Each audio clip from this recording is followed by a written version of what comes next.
Leading Adolescent Literacy. I'm Brenda Warren, President of the Reading League Vermont, and I'm excited to see all of you here. I know you will learn a lot from our four speakers.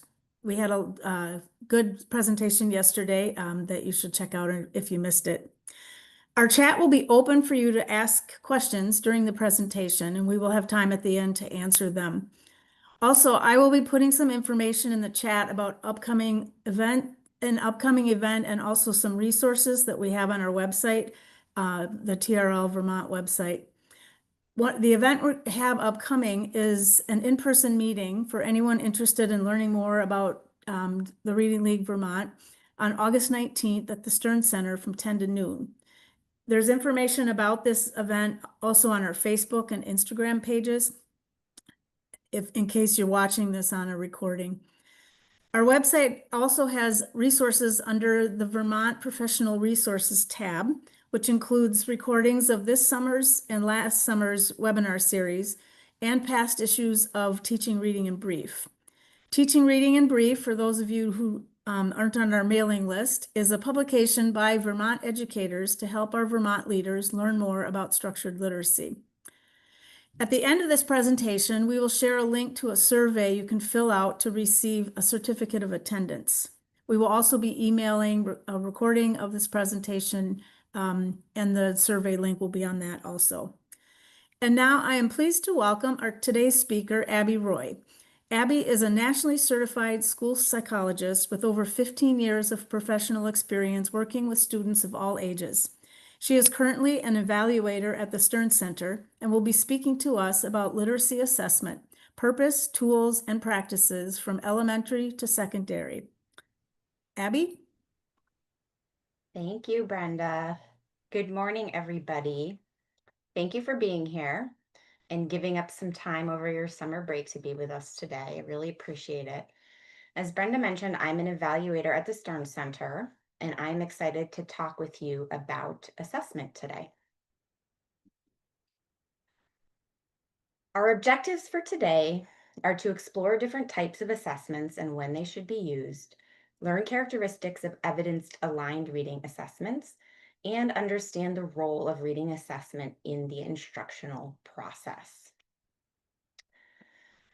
So let's first think about why reading assessment matters. Assessment data helps us make informed decisions about instructional efficacy and pacing, interventions, and student groupings. If we collect the right data and use it effectively, it can help us to evaluate not only our systems of instruction and our curricula, but also give us student-specific information. It can also help us to intervene early, since we know poor readers in first grade continue to be poor readers, and that it takes longer to catch them up the longer we wait. In fact, Lyon and Fletcher found that it takes 4 times as long to remediate a student with poor reading skills in 4th grade compared to remediating in kindergarten or 1st grade.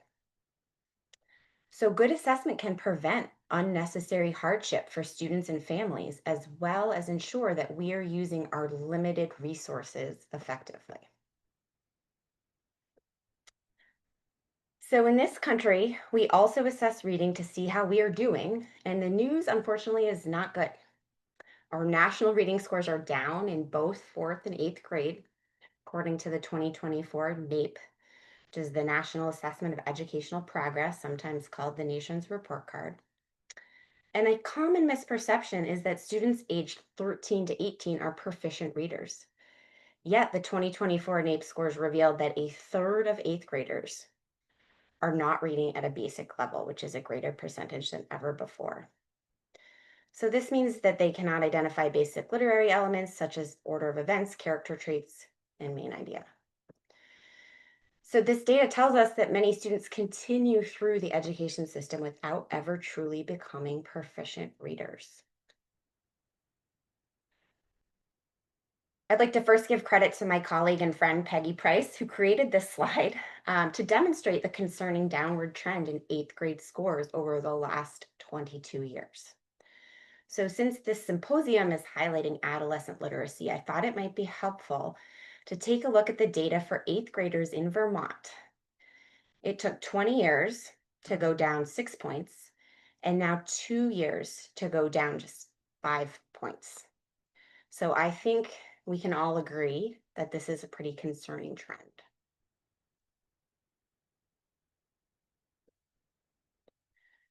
So the downward trend in our national reading scores has prompted many states to enact legislation intended to improve reading outcomes. Vermont has finally joined the party over the last couple years and passed some reading legislation that is relevant to our discussion about assessment today. So Act 139 is an act relating to supporting Vermont's young readers through evidence-based literacy instruction. It mandates the implementation of structured literacy approaches in grades K to 3.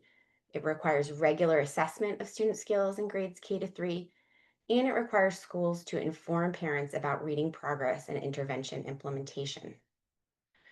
More recently, Act 72 includes language that requires schools to provide supplemental reading instruction to Vermont students in grades K to 12 who are below proficiency in reading. So if we are required to provide intervention to all struggling readers, regardless of age, we need to know where to intervene, which is why appropriate assessment is so important. And you all might be thinking, we already assess reading a lot. And I agree. We don't need to do more assessment. Instead, we need to shift to collecting the right data and knowing how to use it. The data needs to be instructionally relevant. No educator wants to spend precious instructional time testing students. So it's important to understand what goes into determining reading levels and reading scores to maximize instructional impact. Some assessments do not directly measure the skills we know align with proficient reading. Let me show you what I mean. Historically, many schools have used a leveled reading assessment system, such as Fountas and Pinnell's benchmark assessment system, to identify student skill with reading. So on this chart, it is labeled as F&P. Dr. Matt Burns collected this data set that compares students in the 2nd grade across a variety of assessment measures. So I want to draw your attention to students 6 and 7 in that red box there. So student 6 is performing at the 73rd percentile on the MAP assessment, is reading 80 words correct per minute with 98% accuracy. So those words correct per minute are on a common test of oral reading fluency, or ORF. Student 7 is performing in the 1st percentile on the MAP assessment, is only reading 26 words correct per minute on the same oral reading fluency assessment with 93% accuracy. These two readers are going to sound very different when you listen to them read. You could make a similar comparison with students 15 and 16 there at the bottom.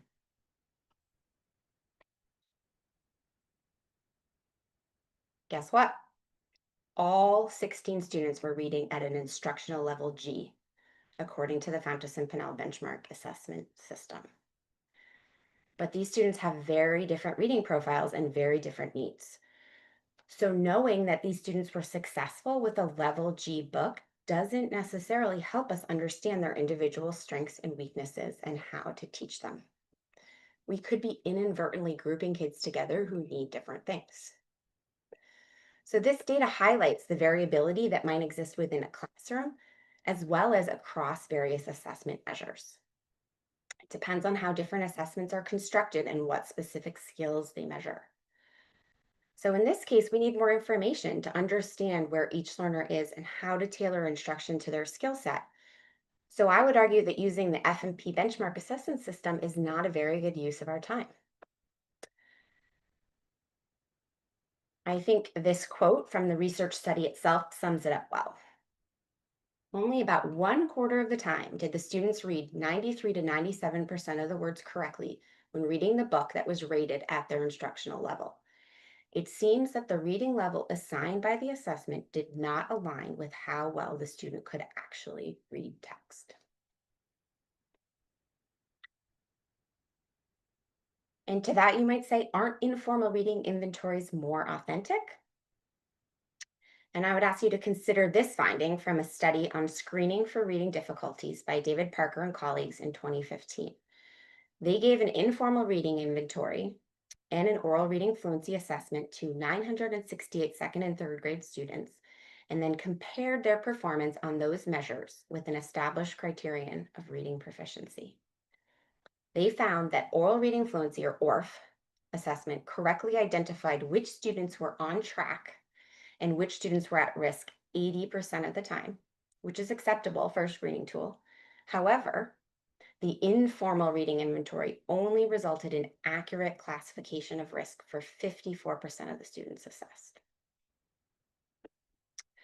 So not only can informal reading inventories be inaccurate, but they can also be time consuming. In my experience, up to 45 minutes per student.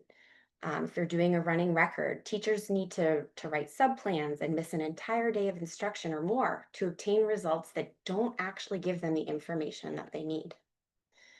Now compare that to using an ORF measure, which is significantly faster, typically 1 minute. And to put that into context, I'm going to tell you a little bit about my experience using ORF in public schools.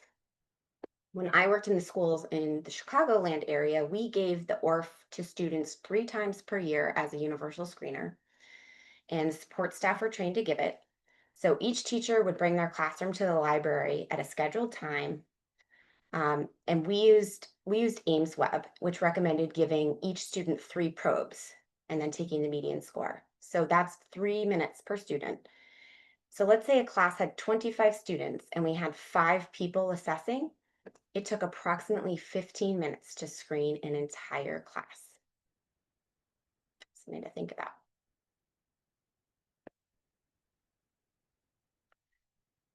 We can think about assessment in 4 broad categories. So each assessment type is used for a different purpose.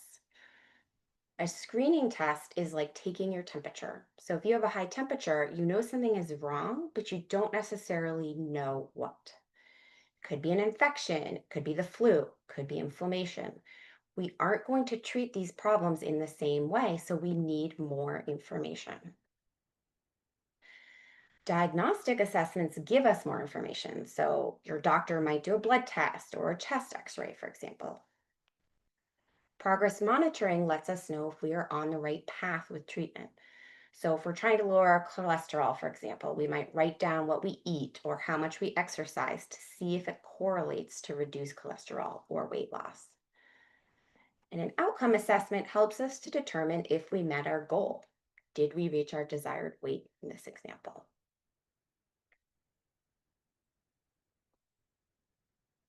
So let's talk about the features of universal screening tools. They should be done 3 times a year, fall, winter, and spring. And they assess performance in relation to age and grade level expectations. This is typically done using a standard score, a Lexile, or a percentile rank. But I do want to caution you against using age or grade level equivalents to describe a student's functioning or progress. They can be misleading because age and grade level equivalents do not have equal spaces between them.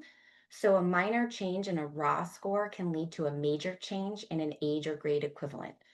So they can't be subtracted. So you can't say Johnny jumped 2 grade levels. That's inaccurate. So I tend to avoid using age and grade level equivalents. Percentile ranks are much more helpful. So universal screening helps us to identify students who may need more diagnostic assessment, and it can help us evaluate the efficacy of our core instruction and resource allocation. So if we have more than 20% of our students not meeting a benchmark on a universal screener, then we might need to evaluate our core instruction. Screeners paint a broad picture based on a sampling of skills that are predictors of reading proficiency. They could be curriculum-based measures or computer adaptive tests. But the key question to ask yourself is, does your screener measure indicators that are predictive of reading proficiency?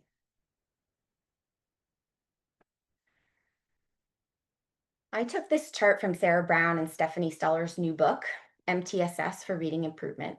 And I like it because it highlights how efficient screening can be. We know through replicated studies that these measures are predictive of reading skills at certain ages. So, as I mentioned earlier, oral reading fluency is very efficient and it is a strong indicator of overall reading skills. It becomes a good predictor of reading skills by the middle of first grade.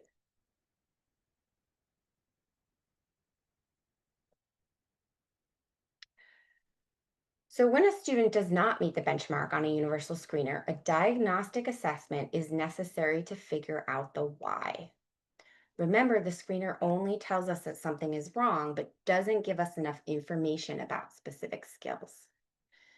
Now, I do want to clarify that diagnostic assessment is, in this context, is not the same as making a diagnosis or identifying a learning disability. Okay? They're intended to help provide specific information to differentiate and appropriately focus instruction. So we get more in-depth picture of specific skills.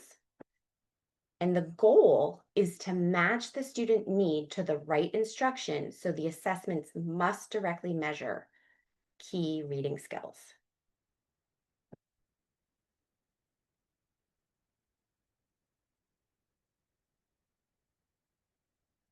This quote from Susan Hall's book, 10 Success Factors for Literacy Intervention, highlights how important a diagnostic assessment is to inform instruction when you have concerns. She says the purpose of the diagnostic analysis is to learn more about what a student can and can't do in a particular area to inform decisions about the best instructional approach. So, in order to think about what we might want to look at in a diagnostic assessment, it's always helpful to revisit the simple view of reading, which says that reading is the product of word recognition and language comprehension, and that both parts are essential and should be developed simultaneously. And then Hollis Scarborough gave us a more detailed view of what skilled reading looks like. The reading rope is helpful because it identifies the subskills involved in both word recognition and language comprehension, which are the two strands that become increasingly more automatic and strategic as we gain more experience with reading. So, if we are concerned about a struggling reader, we need to first identify which strand of the rope should we look at. Is it word recognition? Is it language comprehension? Is it both? Then you have to unravel the ropes to figure out which subskills to target for intervention. So, if we know which skills are required to be a skilled reader, then doesn't it make sense that we make sure we are assessing those skills?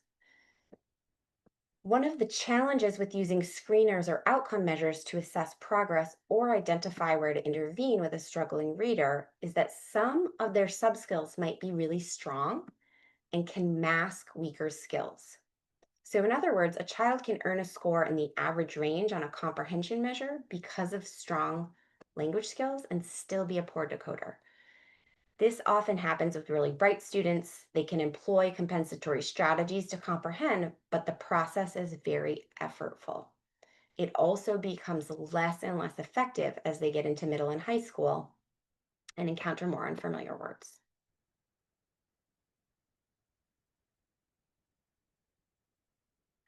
So we can put all readers into one of these four categories. The first in yellow is a skilled reader who has strong decoding and strong language comprehension. In red, we have strong language comprehension and weak decoding skills, which is often what you see in a classic dyslexic profile. In green, both areas are weak.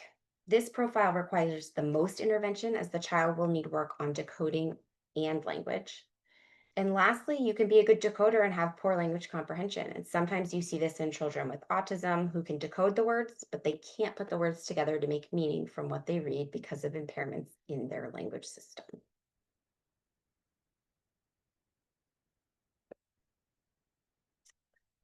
So I'm sure you're all familiar with the Big Five, which were the areas identified by the National Reading Panel in 2000 as key instructional areas for reading.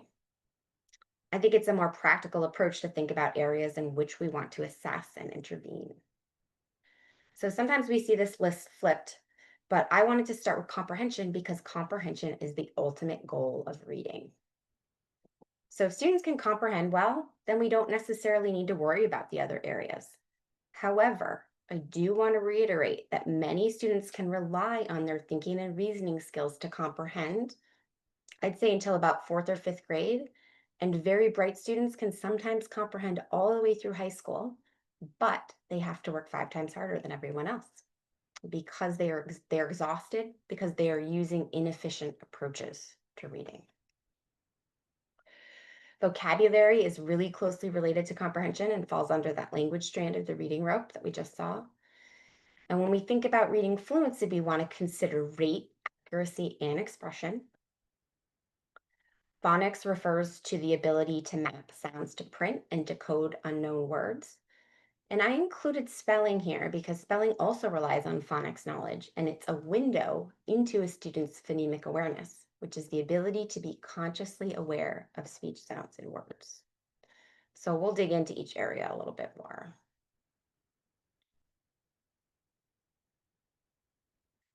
Comprehension is complex, and there are many things that contribute to strong comprehension. So, in addition to language comprehension and word recognition, things like executive function and attention certainly play a role. And I really like this quote by Dr. Hugh Katz that says, comprehension performance can't be reduced to a single score because it's not a single thing. So when older students are struggling with comprehension, we are tempted to teach them comprehension strategies.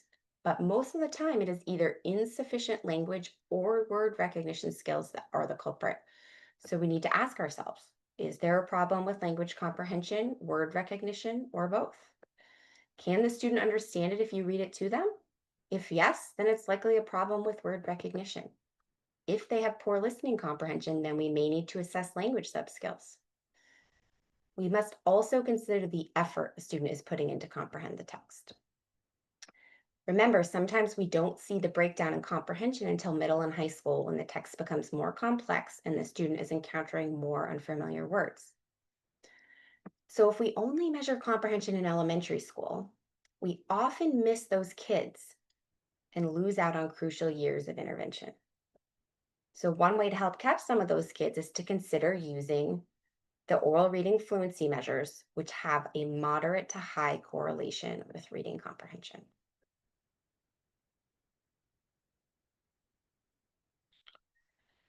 This quote from Drs. Farrell and Ashby highlights the challenges with using comprehension measures to assess reading skills. They say tests of reading comprehension, such as the benchmark assessment system, Renaissance star reading, smarter balanced assessment tests, which we previously used in Vermont prior to the VTCAP, are diagnostically difficult to interpret. Students perform poorly on comprehension tests for a variety of reasons. It is often tempting to assume that students with poor comprehension require practice identifying the main idea and supporting details. This may be true for some students. However, problems reading words accurately and language skills are much more likely to account for comprehension problems.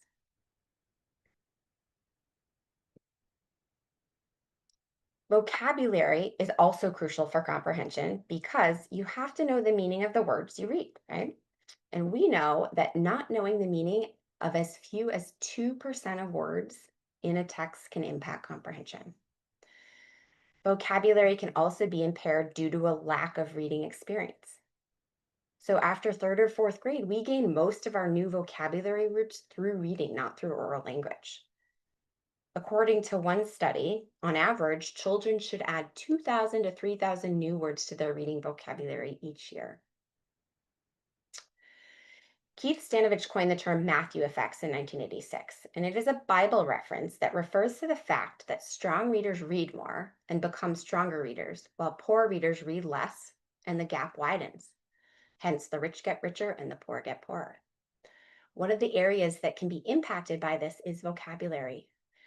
Sometimes in my work, I will see a student's vocabulary or verbal reasoning score go down on a standardized test over time because of lack of reading experience. So if you have concerns about vocabulary or language skills in general, it's always a good idea to consult with your speech and language pathologist.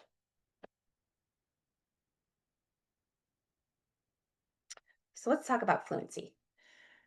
There are 3 things we want to consider. First is accuracy. And the research on accuracy tells us that we need to read with 95 to 98% accuracy for independent comprehension.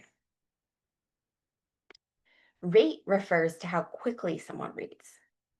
And a fairly recent study from NAEP demonstrated that our fluency rate needs to be close to the 50th percentile for comprehension. That is certainly higher than I realize, I think, than most people realize. They correlated the NAEP scores of fourth graders with oral reading fluency scores and found that those who scored in the proficient range on the NAEP were reading at or above the 50th percentile. The study also found that reading at the 75th percentile optimizes comprehension. Expression means that fluent reading should sound like speech.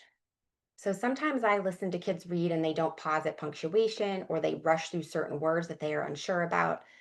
An expression is really an outcome of having sufficient fluency for comprehension, because if you can read fluently, you can free up your mental resources to think about what you're reading and therefore read it with expression. So fluency is not just about reading fast. All three of these things matter. If a student is reaching the 50th percentile for words correct per minute, but their accuracy is below 95%, we can't ignore it. So what are the teaching implications for a student with poor fluency? Students with poor fluency don't necessarily need a fluency intervention. Oftentimes, fluency issues stem from inefficiencies in decoding. And we can't assume that phonics skills are intact in older students. I have assessed many older students who are not solid with certain sound symbol correspondences. When we think about decoding, assessing nonsense words helps us to identify those who are decoding versus using another strategy such as memorization or context to figure out the word. So skilled readers minimally rely on context. When we use nonsense words, we are essentially looking at someone's ability to decode an unfamiliar word. The errors that they make can help you know where to intervene and be very prescriptive in your teaching. So, in my experience, oftentimes older struggling readers have gaps in foundational decoding skills that would not be evident unless we directly assess them with nonsense words. Many older students also struggle with multisyllabic words because they don't have a strategy to break the word apart into syllables that they recognize. Just think about the number of new multisyllabic words that come up in middle school science and social studies classes. Assessing and teaching morphology can help students read multisyllabic words. So, morphology is the study of meaningful word parts such as prefixes, suffixes, base words, and Latin roots. Skilled readers decode at both the morpheme level and the phoneme level. So, in other words, they're using both sound symbol correspondences and meaningful word parts to break apart an unfamiliar word. So, let's use unpredictable as an example. It has two prefixes, un, which means not, and pre, which means before. It has one suffix, able, which means able to. If a student recognizes those common affixes, they can quickly break apart that word if they've never seen it before. They're left to decode dict, which is a Latin root that means to say or speak. So if they've also learned the meaning of these word parts, then they know that unpredictable means not able to say before. Right? So in this way, morphology also builds vocabulary. Many older struggling readers don't know common affixes, so it can be helpful to assess them so we know where to intervene. If we have an older student who is using compensatory strategies for reading, their spelling is often the area that a teacher is most likely to be concerned about. So if you have concerns about spelling, it's a good idea to take a look at reading fluency and decoding because errors often reflect a lack of automaticity with phoneme grapheme mapping. When a student struggles with spelling, they often have gaps in their phonemic awareness that were never addressed. And in my experience, I would say phonemic awareness is the reading skill that is most often overlooked, especially for older students. So we think it's only appropriate for very young kids. And while it's true that some children will learn to read without direct instruction and phonemic awareness, we do know that the ability to blend and segment sounds and words is highly predictive of future reading success. We also know that efficiency with complex PA skills contributes to reading proficiency in older students. So, this includes the ability to manipulate sounds and words, such as deleting and substituting. So, if we have concerns about decoding and spelling in an older student, we should really be looking at their complex PA skills. I have seen PA instruction be the missing link in an intervention that helps the student continue to progress. The beauty of it is that it only takes about 5 minutes of your intervention time a day to address and practice and instruct PA.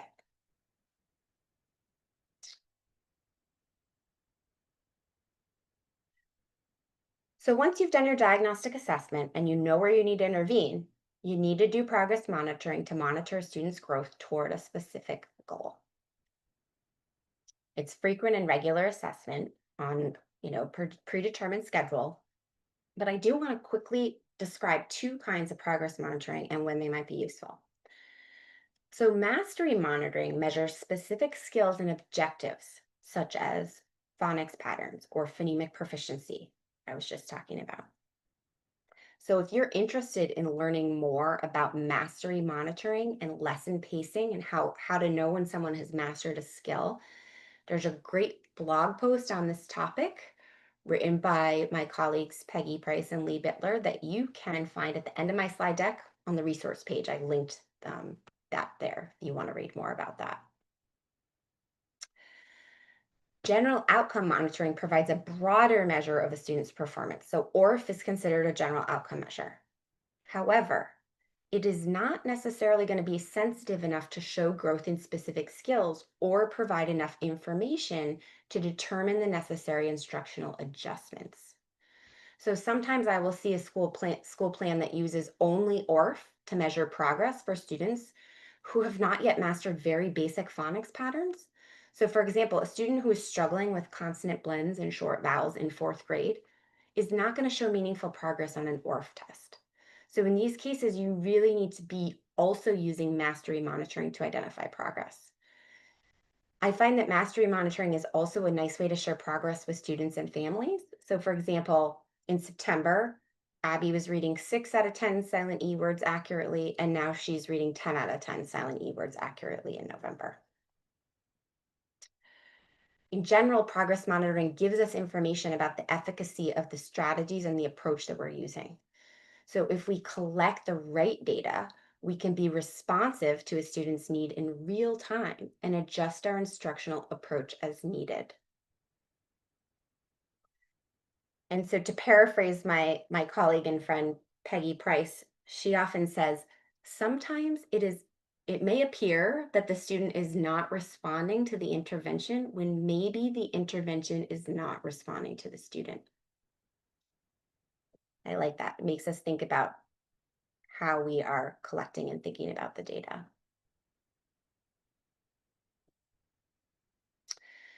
I do want to quickly discuss the importance of considering both accuracy and automaticity when we monitor progress. So accuracy measures whether a student read a word correctly, right? We know that the research tells us we need to read with 95 to 98% accuracy. But automaticity is the ability to read words without conscious effort. Skilled readers read words automatically, which frees up their mental energy to focus on meaning. So to put this into context, a student who is on track to be an automatic reader is reading 60 words per minute by the end of first grade. And most students will have acquired the alphabetic principle at the consolidated level by the middle or end of second grade with intentional systematic phonics instruction in kindergarten and first grade. I think that's a helpful touch point to think about. The consolidated level is Aries phase, which describes when readers read automatically and fluently.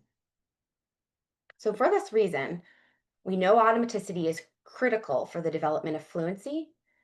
And so it's important to measure automaticity at the word level for both real and nonsense words.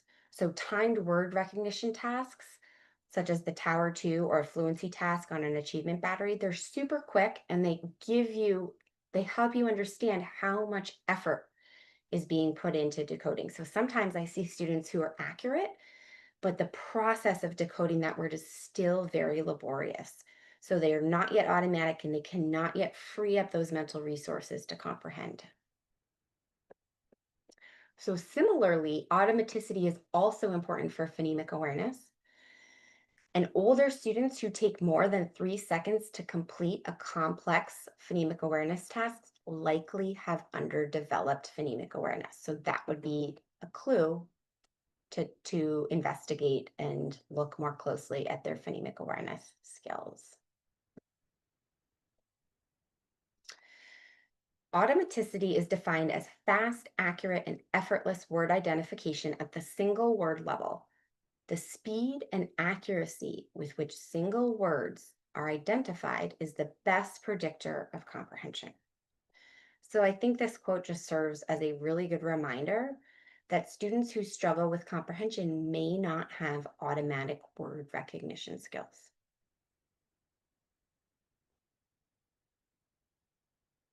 And errors matter. All miscue errors are the result of inaccuracies in decoding.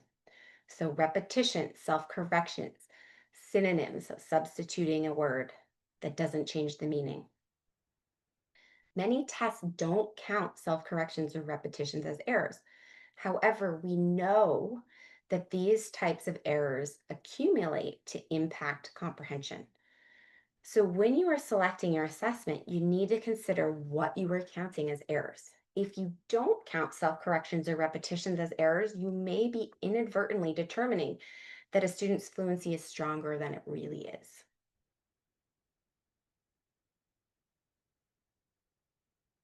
So finally, outcome evaluations are summative. They're often at the end of the year. They can be helpful for evaluating systems and long-term data trends. So I put some examples here. They are not super helpful to monitor short-term progress. They can be more helpful in evaluating systems. However, it may take years to see changes in those types of assessments when you were looking to evaluate a system-wide change. So that's something to keep in mind. So now that we've talked about all different types of assessments, you may be asking, how do I know which assessments to use? In my opinion, there is no perfect test.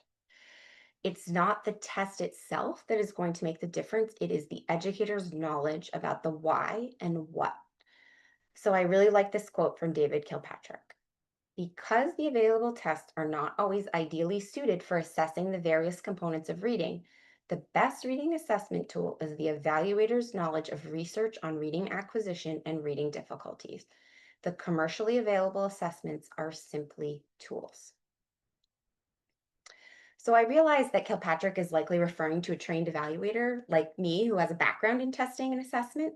However, the important thing is to examine the test you are giving with a critical eye. So if you have a student who's earning an average score on a screening test, but you have concerns about that student in the classroom, I would encourage you to speak up. Talk to your school psychologist or someone knowledgeable about what the test measures. As I mentioned earlier, particularly in the early grades, some of the assessment measures that focus on comprehension miss kids who lack foundational skills. I have a good friend who teaches kindergarten, and in her district, they use the STAR test for screening. And I asked her, I said, how accurate do you feel like the STAR results are in pinpointing the struggling readers? And her response was that it does a good job identifying the kids who are really low, right?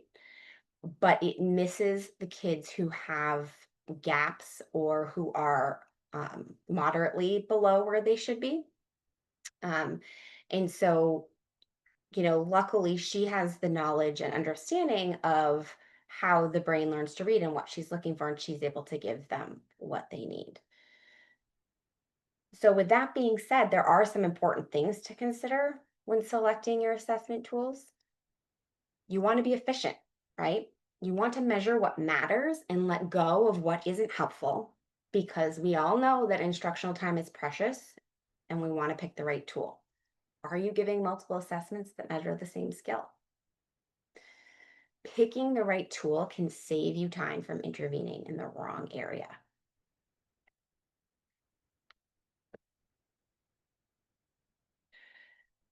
We want our assessments to be aligned with the evidence, right? We want them to be able to guide instruction. We need to monitor progress and make instructional adjustments based on data. We want our assessments to focus on skills supported by research that are critical for reading development. So, the big five that we discussed. And evidence aligned reading assessments can be norm referenced or criterion referenced. And we'll talk about that a little bit more on the next slide. But evaluating tools for reliability and validity is also important to ensuring that your assessment data is useful and meaningful. So if something is reliable, you are consistently getting the same results. And if something is valid, then it measures what it sets out to measure. Commercially made tests will include information about reliability and validity. Vertically and horizontally aligned assessments allow for direct comparison of skills from one year to the next and across a grade level to more accurately assess the impact of instruction over time. So, for individuals, for classrooms, grade levels, assessment alignment can be very useful in making system wide decisions about curriculum and instruction.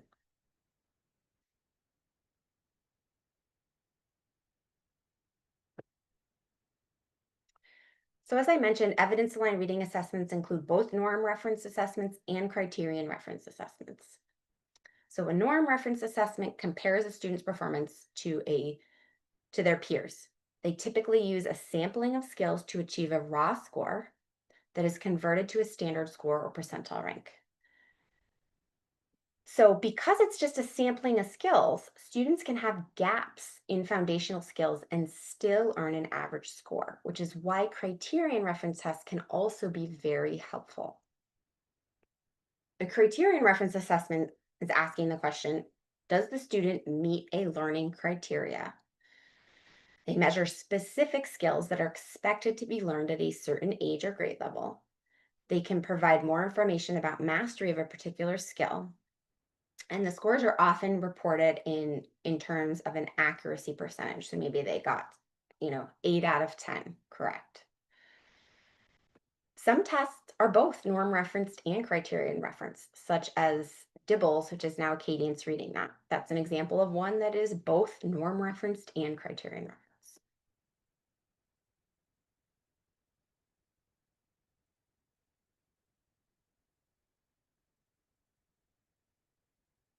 Okay, we're going to do a little quiz to test your knowledge. I want you to think about what type of assessment would be appropriate in each scenario and type your answer into the chat. I gotta make sure I can see the chat here, but here's the first one. Okay. Which of my 25 second graders is on track and or at risk for reading difficulties?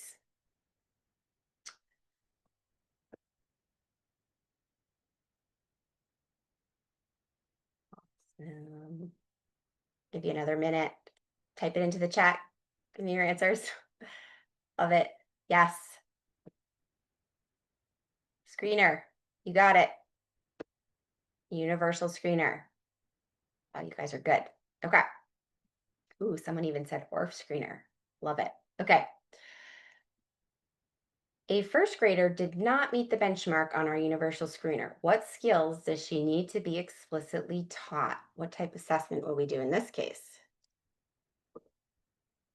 Oh, you guys are quick. Love it. Yes, yes, yes. Diagnostic assessment. Perfect. Is our new Tier 1 language arts curriculum effective? What do we think about this one? This one's a little trickier.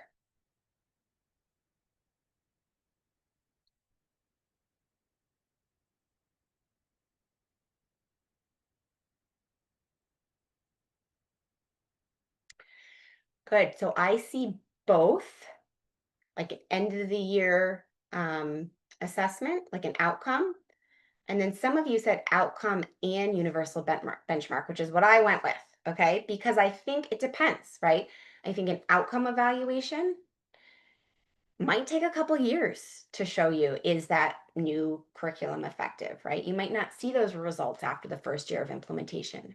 But that benchmark, your universal screener that some of you also wrote, could give you information in more real time, right? About what skills do these kids have right now. So I would say that either one of those, depending on your, one being more short term and the outcome evaluation looking at the long term trend. Awesome. You guys got both of those.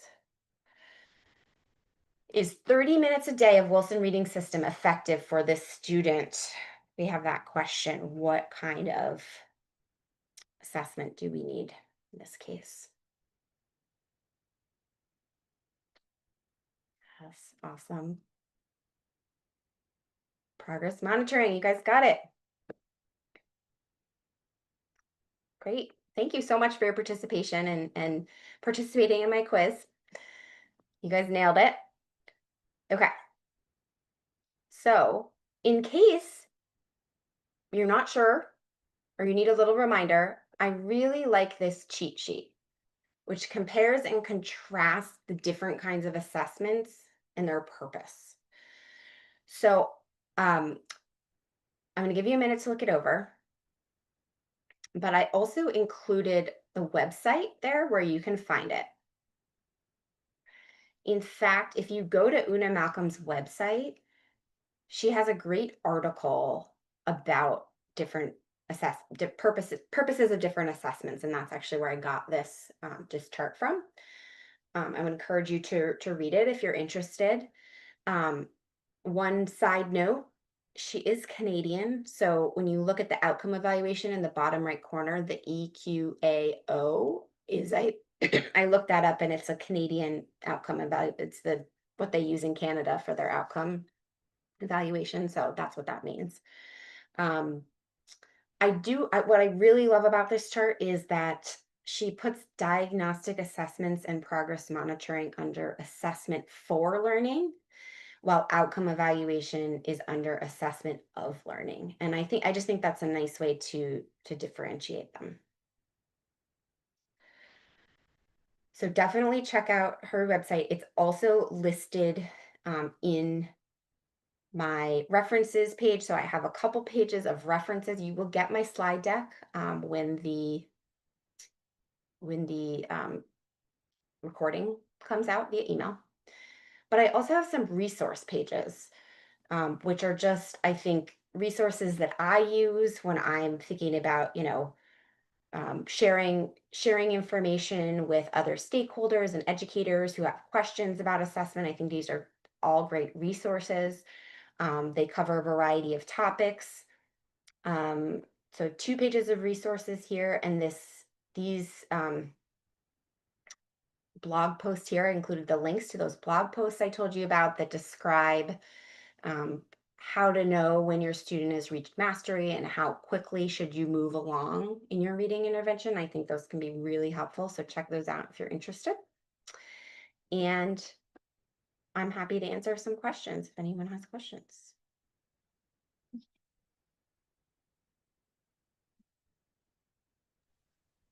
Abby, we did have a question in the chat earlier about what are your thoughts on using curriculum-based assessments or assessments that are included in curriculum and instructional materials? Yeah, I think curriculum-based assessments can be a great tool as long as you know the why and the what that you're measuring, right? So I would, again, going back to thinking about things like running records and informal reading inventories and some of the data that I shared about that, those types of assessments aren't always super valuable. But if you are teaching very explicit skills and you want to measure, and there is an assessment tool built right into that curriculum that is going to give you a measure of progress to use as a progress monitoring tool, I think those are great. as long as you're being really intentional about what you're measuring and you're measuring those key skills that we know are indicators of proficient readers. Yeah, good question. Another question that just came in is, how often do you recommend progress monitoring? Yeah, good question. I would say it does depend, but I would say every 6 weeks or so, for more formal progress monitoring. I think a lot of times when you are being really intentional and explicit about teaching, you're always gathering that formative data, right? So you're looking at the errors that are happening and making decisions about what your next lesson is going to look like. So in my mind, that is sort of a different form of progress monitoring. So I think formally, if you're using more of a like a phonics inventory, every 6 weeks you want to take a look and see, okay, I'm going to give you 10 CVC nonsense words and see if you can increase your accuracy, right? And keep track of that. But that doesn't mean that you're not paying attention to that formative data that you're getting through instruction in between. So it's not as if you're not thinking about the progress in between. And I would say a case by case basis. Sometimes you have questions and you want to do it sooner. But I would say 6 weeks on average is a good time period to think about looking at progress.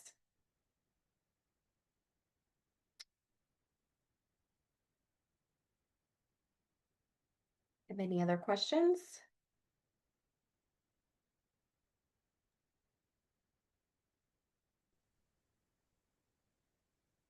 There's a couple more questions. There's another question. Are there any recommended resources that links content older kids with improving literacy skills? Yeah, so one, I'm going to go back here in the slide and make sure I included it that I think is helpful, is the IES guide. Did I hope I included that? Yeah, so the last one here, the Institute of Education Sciences does have a specific link for grades 4 through 9 for intervention, which includes some of that, thinking about how to include the content. And I think, if you're interested in learning more about that, also those knowledge building, I think it's Knowledge Matters. I can't think of what the website is, but the work that Natalie Wexler is doing, if you Google her name and I think Knowledge Matters, and if someone knows and wants to type that into the chat, I think that's a really good resource for thinking about how to incorporate content and background knowledge, if I'm understanding your question correctly. And feel free to say no or clarify. um, Also, a oh, quick question about did you see the progress monitoring question, Abby? yes, I see Yeah. that. Okay, so about the 6 weeks, if the intervention is happening Yeah. daily. Yeah, I think yes, I think in general, 6 weeks is a good time period to think about progress.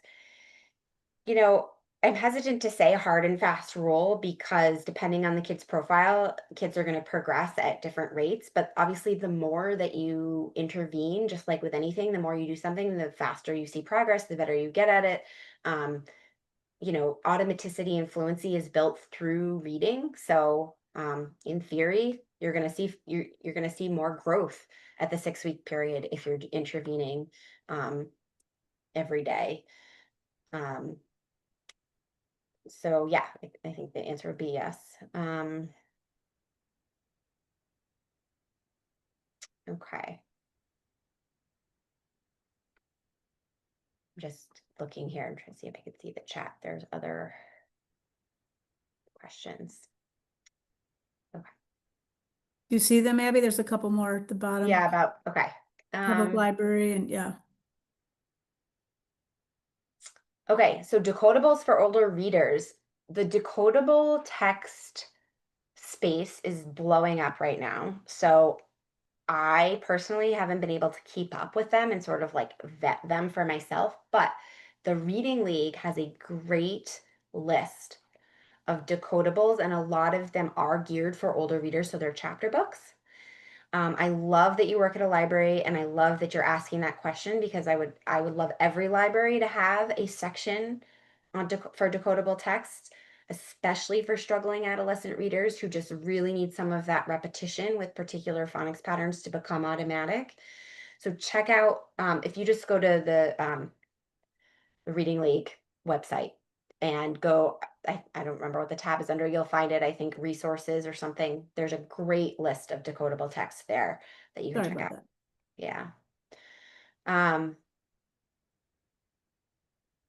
Yeah. Okay. And thanks for sharing the knowledge matters and the minding the gap.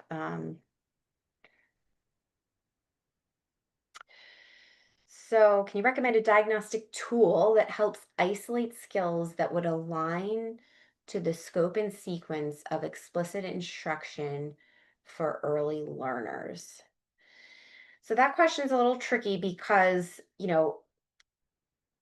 the scope and sequence, it depends on what scope and sequence that you're using.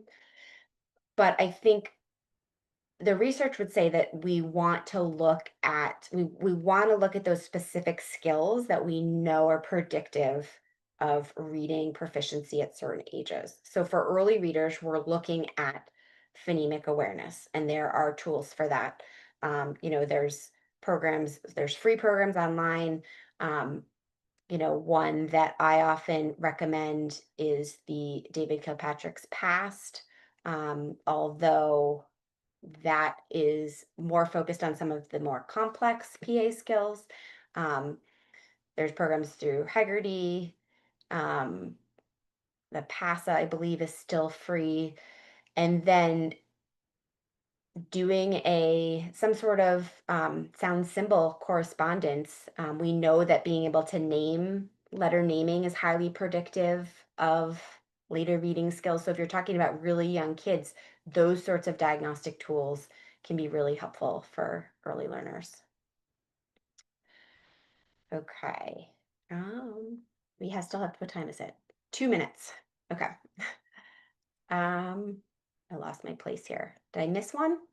Did I miss a Yeah, question? there's one here, Abby says, for a student that has low verbal comprehension skills and language skills, in addition to decoding barriers, is there a literacy curriculum program you might recommend in particular? Yeah, those are the kids that are going to need a lot, right? If they have decoding and language, the biggest thing that I would say before the curriculum itself isn't going to be the magic bullet. One of the things that's really crucial for a kid like that is aligning all service providers. So the classroom teacher, the special educator, if they have one, the SLP, everybody is aligning the work in their oral and written language to focus on those same skills to really wrap around that student, I think is the biggest recommendation I would make for a kid like that. So we're all on the same page. Um, One of the programs that I don't know a lot about, but I've heard can be helpful is language exclamation point, which incorporates some of those language gaps and really starts with phonemic awareness and builds to that sound symbol correspondence. I do think that may be designed for more older students. I'm not sure how old that student is, but that's something to look into. Um, but really, it's just doing a good diagnostic assessment, identifying where those skill gaps are, bringing everybody to the table, and working together to make sure you're all sort of aligning that instruction in the oral and written language so that they're reinforcing each other. I think that would be my biggest recommendation in that case. And Lee, thank you for including that link to the decodable texts and the Reading League. So hopefully you all solved that. And the Um, language, yeah, the yep. language And resource. language, thanks, Lee. I appreciate that. Um, okay. And then I think Lee is going to put a link to the survey. I'd love your feedback. I'd love to hear what you want to hear more about. And as Brenda said, We'd love to see you on August 19th at the Stern Center for a meet and greet, because it's an we want to hear your ideas and things about how we can support students and educators in Vermont with literacy. So thank you again for being here. Really appreciate it. And my email is here at the bottom. There it is. If you have any questions I didn't get to, or anything, excuse me, anything at all, feel free to send me an email. I'd love to hear from you. Then tomorrow, please join us. We'll hear from Kara Adwingo, Emily Detzer, and Jennifer Conforti, who are all speech language pathologists. And they're going to talk about school systems to address students' speech, language, and reading needs. And I'm sure you'll get a lot of good information from their presentation tomorrow. So thank you very much.